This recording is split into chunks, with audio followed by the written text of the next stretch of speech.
Was there anything you read that really helped you on that journey to internalize that success factor? Or You know, no, I think everything I read, and this is the stuff I hate about people who write entrepreneurial stuff. And of course, now I write a daily blog over at chrislema.com, and sometimes I write articles for entrepreneurs, and I have to be very careful not to do this too.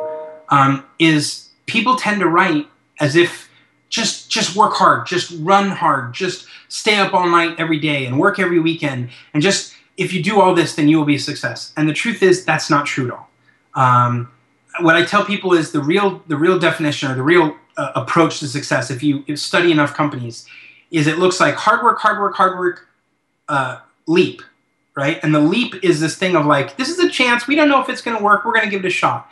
And sometimes you you catch it at the right time, and that's perfect. And other times you just fall down. And then it's hard work, hard work, hard work, and then leap. And then hard work, hard work, hard work, and then leap. And that's really how it plays out. And success then, in terms of financial success, monetary success, numbers and growth and all that, those are all often triggered by either something that happens in the hard work you've done or the chance you took, but they happen outside of you, and you don't control all those things. And so, I think I was reading a lot of the stuff, and those were the days where you'd read everything that came out of Fast Company or anything else, and you were like, oh, I want to do that.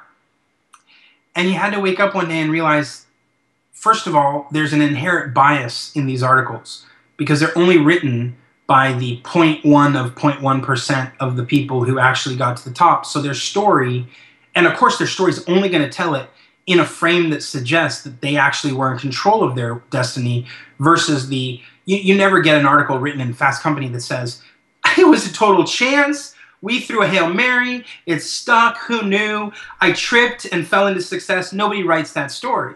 And because they don't write that story, you only get the stories told from the guys who are, sitting in first class looking back at you and telling you how to get there, and it's warped, right?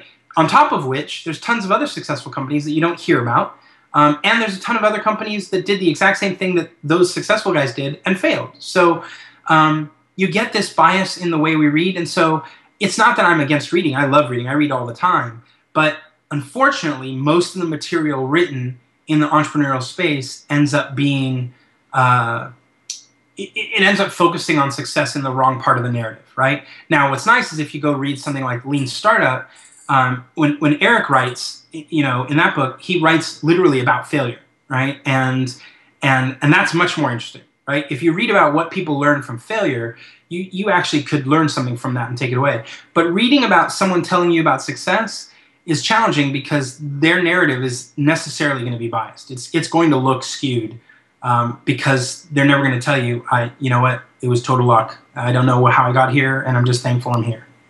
Yeah, failure is so interesting. It even shows you, like, the fact that you fail in a business does not speak so much about your character as to how you handle that failure. When you win, it's just easy. Oh, he'll win. He's having a good time. He's throwing a party. When you fail and keep going, that grace under pressure and under failure speaks so much more volume about who you are as a person than anything else.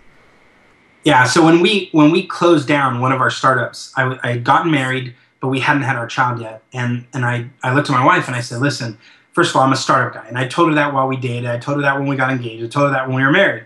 I'm a startup guy. This is what I do. I develop products. I'm a product guy. And she was like, okay. And then we closed down the 4th out of 5 startups. And when we closed it down, I said, I need to go do another one. And she's like, well, maybe you look for a more stable job. I'm like, no, you don't understand. If I end on the one that we didn't have an exit with, then the overall arc or the narrative of my life is, oh, it was fun while I was winning. It was fun while we were having exit strategies. But when we closed it down, I got out of the space. That's not my story. I won't end that chapter there.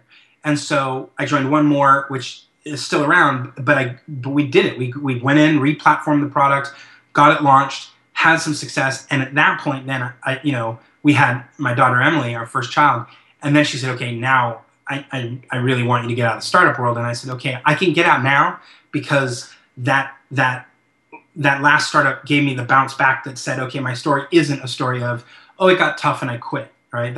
I just didn't want to live there.